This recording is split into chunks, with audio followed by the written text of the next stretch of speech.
The Congressional Budget Office confirmed what economists have feared for months. Trump's big, beautiful bill will add $3.3 trillion to America's debt and could lead to the worst economic crash since the Great Depression.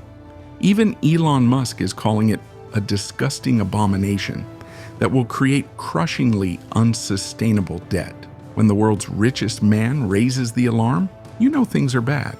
This isn't just politics. It's economic suicide disguised as tax relief. The Senate's version of Trump's bill adds $3.3 trillion to the national debt over the next decade, and that's before interest. To put it in perspective, that's more than Germany's entire GDP. If temporary provisions in the bill become permanent, like they usually do, the total debt could reach $5 trillion. Last year, for the first time in history, interest payments on U.S. debt were higher than the defense budget, and Trump wants to add even more debt while calling it beautiful. 6 Nobel Prize-winning economists, including Joseph Stiglitz and Paul Krugman, warned that the bill would hurt millions of Americans and drive up inflation and interest rates. Former Treasury Secretary Lawrence Summers, who correctly predicted the 2021 inflation spike, warned that the bill, combined with Trump's trade policies, could push the U.S. into stagflation or even a financial crisis. Summers said plainly, "It is big, but it is not beautiful. We need deficit reduction, not deficit expansion." He pointed out that running massive deficits during times of full employment is unheard of outside of wartime and usually leads to inflation. Elon Musk, once tapped by Trump to lead government efficiency efforts, called the bill a disgusting abomination. That's a harsh review from someone Trump appointed. Musk wasn't alone. GOP Senator Ron Johnson said the one big beautiful bill will almost certainly add to our deficits and debt. "I can't support this bill." When your own party starts jumping ship, you've crossed the line from bold leadership into reckless gambling. While Trump was praising his bill, Moody's ratings downgraded America's credit for the first time since 1917, citing persistent, large fiscal deficits. This is a country that kept perfect credit through 2 world wars, the Great Depression, and the 2008 crisis, until now. Before the Great Recession, U.S. debt to GDP was about 62%. Today it's over 120% and growing. Under Trump's bill, that number could climb to 129% by 2034. At those levels, countries typically face currency collapse, hyperinflation, or both. The bond market, where real money speaks, is already reacting. Trump's tariff hikes earlier this year triggered a bond vigilante revolt, with yields surging. When bond investors demand higher returns, they're saying they don't trust the government to pay them back without harming the currency. Under the bill, interest payments alone would rise from $900 billion in 2024 to $1.8 trillion in 2034. If rates stay high, that could rise to $2.1 trillion, more than the entire federal discretionary budget. That's money not going to schools, roads, or defense, just to pay interest. The real danger to families? Inflation? Economists warn that massive deficit spending will drive prices up.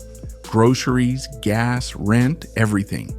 That's because the government either borrows money, crowding out private investment, or prints money, which causes inflation.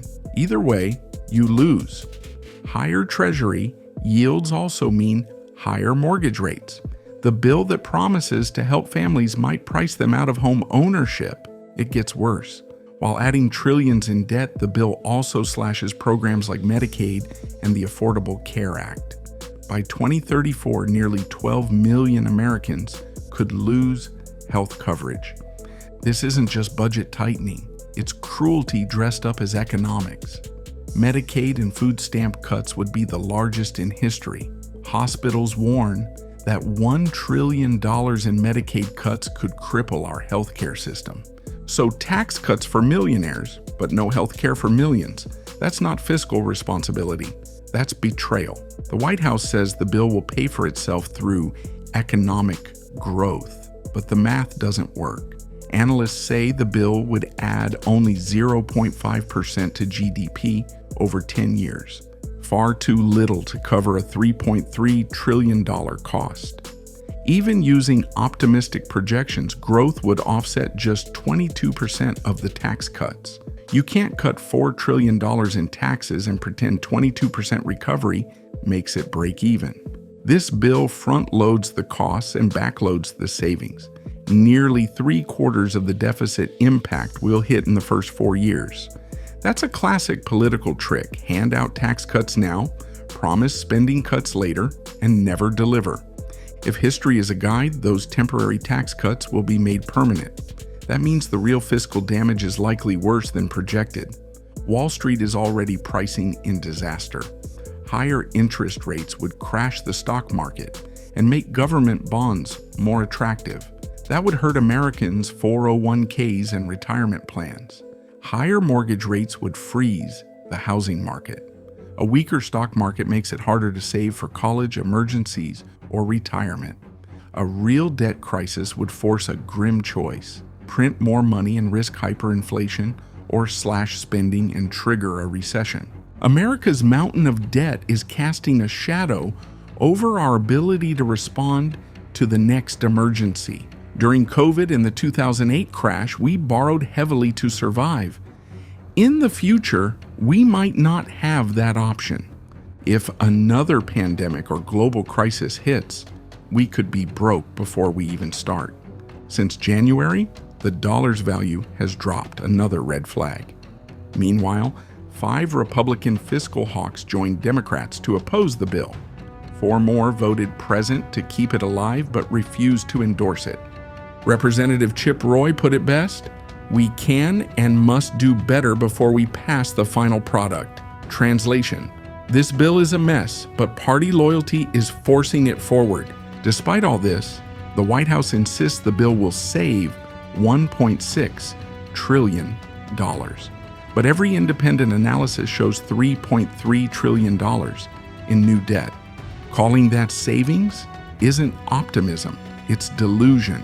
Officials are even attacking the Congressional Budget Office, calling it the Crooked Budget Office. When you're fighting the referees, you've lost the game.